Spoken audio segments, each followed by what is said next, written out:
Sirosis hati adalah suatu proses fibrosis difus di hepar yang ditandai dengan perubahan struktur normal hepar menjadi nodul-nodul yang abnormal. Kondisi ini biasanya berkembang secara kronis dan dapat berujung pada penyakit hepar stadium akhir. Nah, kalau dokter gimana nih biasanya mengklasifikasikan derajat keparahan sirosis hati? Udah tahu belum sama yang namanya Child-Pugh score? Kita bahas bareng-bareng di video Alomedica kali ini ya dok. Simak terus, jangan kemana-mana.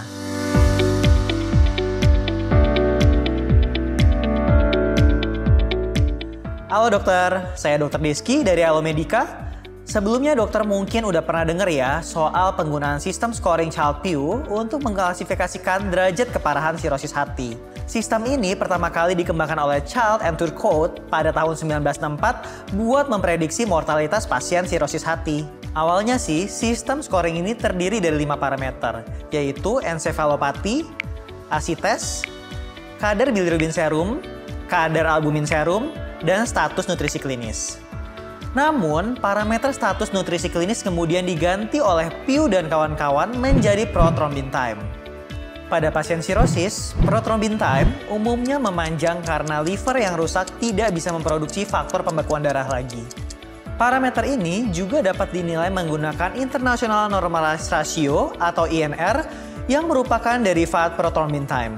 Kelima parameter Child-Pugh tersebut punya skor masing-masing tuh dok. Nah, skor-skor itu kemudian dijumlahkan secara total.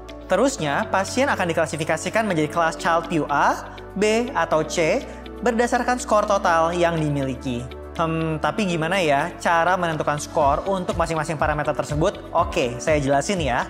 Tapi sebelumnya, saya mau kasih info menarik nih. Kalau dokter mau baca-baca lebih lengkap soal topik kali ini, dokter juga bisa lihat di aplikasi Alomedica loh.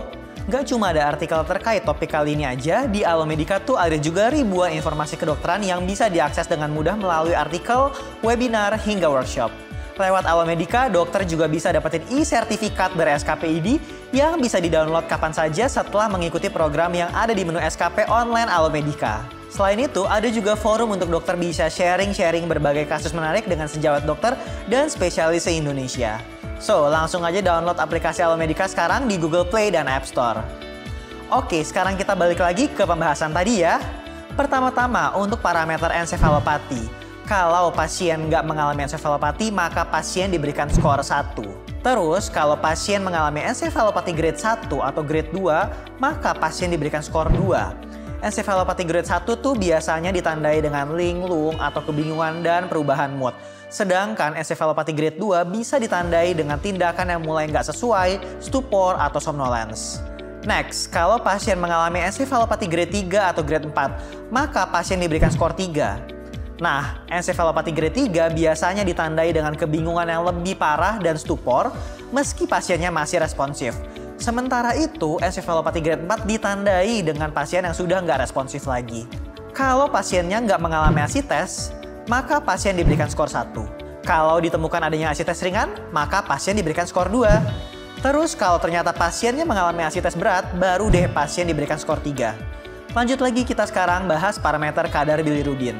Untuk pasien yang memiliki kadar bilirubin kurang dari 2 mg per desiliter, maka pasien bisa diberikan skor 1. Buat pasien dengan kadar bilirubin antara 2 sampai 3 mg per desiliter, maka pasien diberikan skor 2. Sedangkan kalau pasien punya kadar bilirubin lebih dari 3 mg per desiliter, maka pasien diberikan skor 3. Nah, lalu bagaimana dengan parameter kadar albumin ya dok? Nih, kalau pasien yang memiliki kadar albumin lebih dari 3,5 gram per desiliter, maka pasien diberikan dengan skor 1.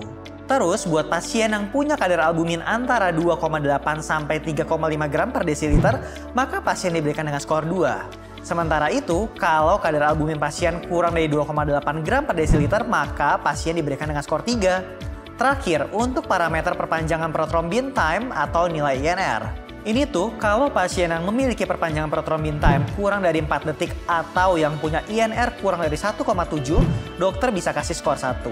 Kemudian, pasien yang memiliki perpanjangan prothrombin time antara 4 sampai 6 detik atau INR-nya antara 1,7 sampai 2,3 bisa diberikan skor 2. Lalu, buat pasien yang ada perpanjangan prothrombin time lebih dari 6 detik atau yang punya INR lebih dari 2,3, dokter bisa berikan skor 3. Oh iya, ngomong-ngomong sejawat sekalian yang lagi nonton nih udah pada subscribe belum ke channel YouTube-nya Alomedica?